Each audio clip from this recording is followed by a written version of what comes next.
आज इजराइल को अगर देखें जी, तो इजराइल की जीत का कारण क्या है?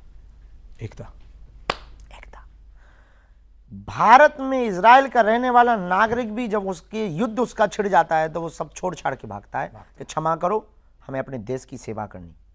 ये तो और 18 साल का बालक एयरपोर्ट पर, दिल्ली के एयरपोर्ट पर खड़ा मिलता है। हमने किसी से पूछवाया कि आप इनको इंग्लिश में पूछो कि आप जा क्यों रहे हो, तो उसने कहा कि अब बाकी तो सब ठीक है, ये धंधा बिजनेस कंपनी का ये सब चलता रहेगा और मुझे अपनी देश की सेवा करनी है, मेरे देश पर संकट आ ये गया। आपके साथ पर्सनल एक्सपीरियंस था? ये हमारा एक्सपीरियंस।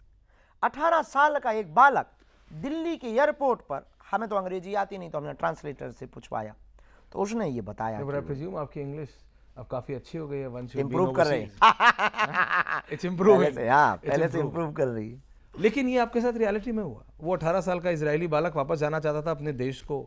हाँ, हम कहीं जा रहे थे, एयरपोर्ट में हमें मिला। वहां से वहां आपको लगा कि एकता की वजह से? अद्भुत बात, अद्भुत बात। अगर हम अंदर प्रवेश ही किए थे कि हम सामान के लिए खड़े हुए थे, तो तब तक वो एक बालक खड़ा हुआ था, तो पूछवाया कि इसको पूछो कहाँ से है। बहुत लोग सेल्फी ले रहे थे, वो थोड़ा सा अलग टाइप का खड़ा हुआ था। तब हमें पता लगा कि अपने देश जा रहा है, इजराइल जा रहा है। वैसे आपको ये पता है नहीं पता है, जिस एयरपोर्ट पे आप खड़े थे उस पे भी, उसको भी वक्फ बोर्ड की प्रॉपर्टी बताया गया है। भारत की संसद को वक्फ बोर्ड की प्रॉपर्टी बताया गया है। 64% दिल्ली और 40+% लखनऊ को वक्फ बोर्ड की प्रॉपर्टी बताया गया। जस्ट बता रहा हूँ, जिस एयरपोर्ट पे आप और हम, ये पूरा हिंदुस्तान जहाँ से दिल्ली के अंतर्राष्ट्रीय हवाई अड्डे से उड़ता है, उस पूरे को वक्फ बोर्ड की जमीन बता दी गई। फिर तो देश लुट गया है। ऐसा बोर्ड तो हमें भी बनाना है। ऐसी बात मत बोलिए, आप तो बोर्ड एकता के लिए बना रहे हैं, आप थोड़ी प्रॉपर्टी मतलब इकट्ठा करने के लिए। गजब ही है फिर तो, हद हो गई भाई। संसद के ऊपर, संसद के ऊपर, संसद के ऊपर की संसद वक्फ बोर्ड की जमीन पे बनी है, और क्या बचा है? गजब है। फिर तो अब देश बचे ही नहीं, फिर तो उन्हीं का हो गया है। जब संसद उनकी हो गई तो सांसद उनके हो गए। संसद में बैठने वाले लोग उनके होंगे। ये मूर्खता है। इस पर संशोधन बहुत जरूरी है और बहुत बारीकी के साथ संशोधन होना चाहिए। और सनातन बोर्ड को भी एक महत्व दिया जाना चाहिए, वो भी जल्दी दिया जाना चाहिए। बातों से काम नहीं चलेगा। अब सनातनी हिंदुओं को बाहर निकलना पड़ेगा, क्योंकि करो या मरो की बारी है। भारत पर संकट भारी है। अब एक आध और सवाल, में ज़्यादा नहीं। आपको लगता है सनातन बोर्ड के लिए सारे हिंदू धर्मगुरु या सनातनी धर्मगुरुओं को एक साथ आना पड़ेगा? आना तो चाहिए, अलग अलग, लेकिन इतना आसान नहीं है। आप बात करते हैं, मैंने देखा था पिछली बार 2-3 धर्मगुरु बड़े बड़े एक साथ आ जाते हैं, लेकिन जब इतनी बड़ी चीज़ है, खराब मत मानिएगा, मैं सबका बहुत आदर कर, लेकिन सबको एक साथ आना, उनका वक्त, हमारे सनातनी धर्मगुरु एक साथ आने में कोई दिक्कत है क्या?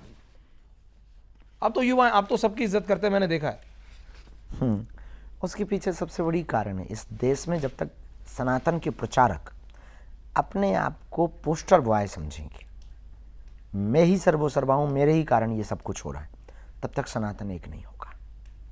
तब तक बहुत जोरदार तरीके से आप किसी भी विषय के मुद्दा को पूर्णता सफल नहीं पा सकते। अलग अलग मुंह भर चलाते रहेंगे। हमें ये लालच त्यागना पड़ेगा कि हमारे कारण ऐसा हो रहा है, ये लालच त्यागना पड़ेगा। हिंदू सनातनियों के कारण ऐसा हो रहा है और हम सब एक साथ मिलकर के कर रहे हैं, तो हो जाएगा। इसलिए धर्मगुरु शायद एक विषय पे इकट्ठे नहीं सभी आ पाते। उनको लगता है कि वाह हमारा मुद्दा भटक जाएगा, किसी को लगता है वाह हम सीनियर है, छोटा बच्चा है, इसके साथ हम क्या बैठेंगे, किसी को लगता है वाह हमारा पद का गरिमा है, स्वाभिमान है। इस कारण से धर्मगुरु अलग अलग हो रहे हैं। और यही हाल गुलामी के समय में हुआ था। सब राजा अपना अपना ईगो लेकर के बैठे थे, एक एक फूट डाल करके उन्होंने, अंग्रेजों ने सबको काट दिया और स्वामित्व आधिपत्य कर लिया, अपना अधिकार जमा लिया। जब उनके बीच में से लोग निकले, सुभाष चंद्र बोस हो या फिर चंद्रशेखर आजाद हो या फिर भगत सिंह हो या फिर सुखदेव हो, जब ये सब निकले, भले ही मिशन अलग अलग थे पर विजन एक था, टारगेट एक। मिशन अलग अलग थे, रास्ते अलग अलग थे, पर टारगेट और विजन एक था, लक्ष्य एक था, एम एक था। आजादी आजादी आजादी। हर आदमी चिल्लाता था मुझे आजादी चाहिए, और वो कहता तुम मुझे खून दो, मैं तुम्हें आजादी दूंगा। रोंगटे खड़े हो जाते हैं जब उनको पढ़ो, आज भी। और वो अपने खून को चिगाड़ फब्बारा मारते थे उनके खून पर, वो कहते थे मुझे आजादी चाहिए। कट जाते थे, सूली पर मुस्कुराते हुए चढ़ते थे। भगत सिंह जब सूली पर चढ़ने के लिए जाते हैं तो उनकी मां मिलने आती है तो कहते हैं बेबे तू रोना नहीं और तू आंखों में आंसू मत लाना, और हाँ सुन कल हमारी फांसी चढ़ेगी, बेबे तू आना मत। बेबे कहते थे माँ को तू आना मत। माँ ने कहा क्यों ना आऊँ, कोई माँ ऐसी होगी जो अपने बेटे को लटकते हुए देख ले, पर बेटा मैं तुमसे मिल कैसे पाऊंगी। तब कहा बेबे, भगत सिंह ने कहा बेबे किसी के अंदर भी राष्ट्र का प्यार जगा हुआ मिले, समझ जाना तुम्हारा ही बेटा उसके अंदर।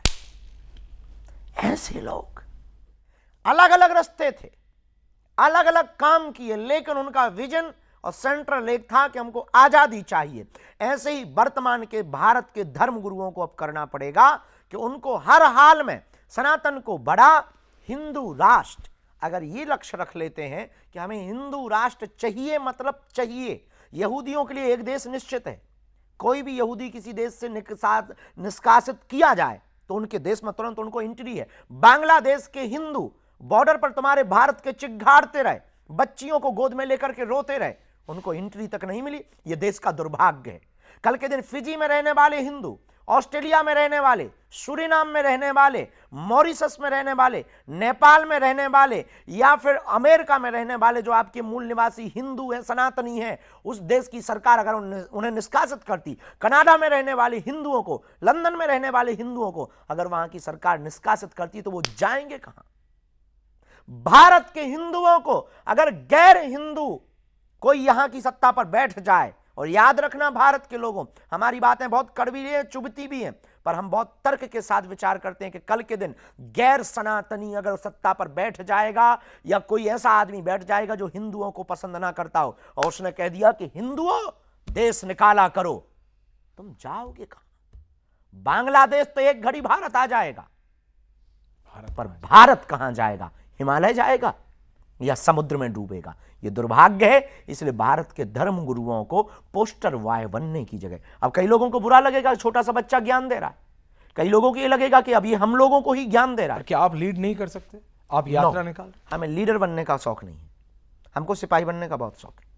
हम किसी भी भारत के धर्म गुरु को लीडर बनाने को तैयार है, ताजपोशी करने को तैयार है, और अगर भारत हिंदू राष्ट्र बनता हो तो हम आपके ऊपर भी ताजपोशी करने को तैयार है। किसी भी व्यक्ति के ऊपर हम ताजपोशी करने को तैयार हैं। हमें शौक बिल्कुल भी नहीं है कि आप हमको लीडर मानो, पोस्टर बॉय मानो, या कोई आप हमें हिंदू से हृदय सम्राट कहो, या हिंदू हृदय शेर कहो, या बब्बर शेर कहो। हमको ये बिल्कुल भी पसंद नहीं है। हमको सिर्फ सनातन का सच्चा सिपाही बनना पसंद है, और कोई भी धर्म गुरु एनी हाउ सनातन का काम करने वाला हमको अपने संरक्षण में ले सकता है। हम तैयार हैं भारत के लिए, सिर्फ हिंदू राष्ट्र के लिए, भारत के लिए, हिंदू राष्ट्र के लिए। उम्मीद करता हूं अगली मुलाकात आपसे आपकी यात्रा के दौरान या आपकी यात्रा के बाद, पद यात्रा के मध्य में होगी। मध्य में होगी। बहुत बहुत धन्यवाद। धन्यवाद। Thank you very much.